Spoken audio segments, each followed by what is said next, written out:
आणि नागपूर जिल्ह्यामध्ये काटोल विधानसभा मतदारसंघ हा कायमच भाजपसाठी आव्हानात्मक राहिलाय। यावेळेला भाजपने माजी गृहमंत्री अनिल देशमुखांचा पराभव करण्यासाठी अगदी मायक्रो लेव्हलचं प्लॅनिंग केल्याचं कळतंय।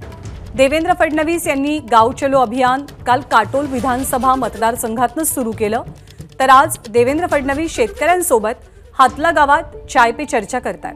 त्यामुळे काटोल विधानसभेवर भाजपने कसं लक्ष केंद्रित केलंय हेही यातून अधोरेखित होतं। या सगळ्या संदर्भात काटोलचे विधानसभा प्रमुख चरण ठाकूर यांच्याशी संवाद साधलाय तुषार कोहड़े यांनी। तालुक्यामध्ये मागच्या वेळेला विधानसभा निवडणूक लढलेले चरणसिंग ठाकूर आपल्या सोबत आहे। भाजपची जय्यत तयारी काटोल विधानसभा मतदारसंघात पाहायला मिळत आहे। नागपूर जिल्ह्यातला सर्वात कठीण मतदारसंघ भाजपसाठी मानला जातो। कशा प्रकारची तयारी आहे? आमच्या गेल्या 20 वर्षामध्ये क्षेत्राचा विकास झालेला नव्हता। भारतीय जनता पार्टीने ज्या पद्धतीने त्या ठिकाणी मग शेतकऱ्याचे प्रश्न असो, ग्रामीण भागाचे रस्त्याचे प्रश्न असो, सगळ्या लोकांना त्या ठिकाणी न्यायाची भूमिका डोळ्यासमोर ठेवून त्या ठिकाणी काम जे सुरू केलेलं आहे आणि भारतीय जनता पार्टीचा प्रत्येक कार्यकर्ता घराघरापर्यंत जात आहे त्या ठिकाणी। काल अनिल देशमुखांनी ज्या प्रकारे कार्यक्रमामध्ये जो प्रकार केला, काय वाटतं तुम्हाला? सुनियोजित होता?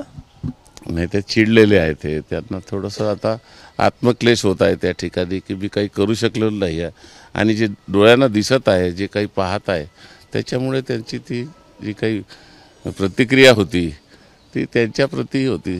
दुसरा दिवस आहे गाव चलो अभियानाचा, काय शेड्यूल आहे आज देवेंद्र फडणवीस यांचे?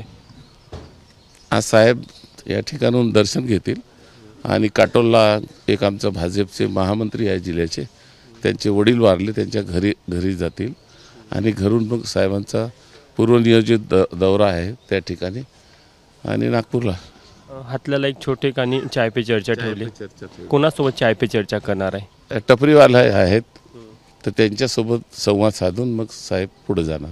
भाजपने अत्यंत मायक्रो प्लॅनिंग अशी एक वेगळी रणनीती केलेली आहे, जी आपल्याला मागच्या काही दिवसात पाहायला मिळत होती आणि उपमुख्यमंत्री देवेंद्र फडणवीस यांचं गाव चलो अभियान हे काटोल विधानसभा मतदारसंघातून सुरू झालं, त्यावरनं भाजपने किती यावर आता फोकस केला हे देखील आपल्याला पाहायला मिळत आहे।